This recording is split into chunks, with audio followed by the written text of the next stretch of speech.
Razum ve, zakaj se ti dogaja to, kar doživljaš. Prepoznal si vzorce, razložil si odnose, razčlenil dogodke in razumel njihovo zgodovino. Prepričan si, da nisi odgovoren za čustva drugih, da imaš pravico do svojih meja in da te preteklost ne določa več. A kljub temu v znanju telo še vedno reagira, kot da je ogroženo. Še vedno se zadrži dih, ko se nekdo razjezi. Mišice otrpnejo ob konfliktu. Tvoj glas se umakne, ko bi moral spregovoriti. In ko bi lahko mirno rekel ne, izgovoriš ja. Ne zato, ker ne bi razumel, ampak zato, ker tvoj živčno-mišični sistem še vedno deluje po vzorcu otroka, ki je moral urediti svet okoli sebe, da je bil v njem sprejet in varen. Ta vzorec ni miselna tvorba, zato ga tudi misel ne more spremeniti.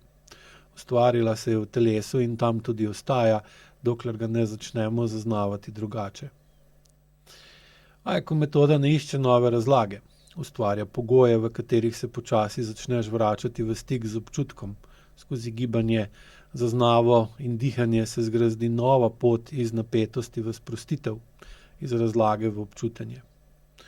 In ko telo začuti, da sprememba ni več nevarna, postane možna, resnična, organska in trajna. Več izveš pa na 2-urnem predavanju o tem, zakaj telo ne sledi razumevanju, dokler ga ne začnemo občutiti od znotraj.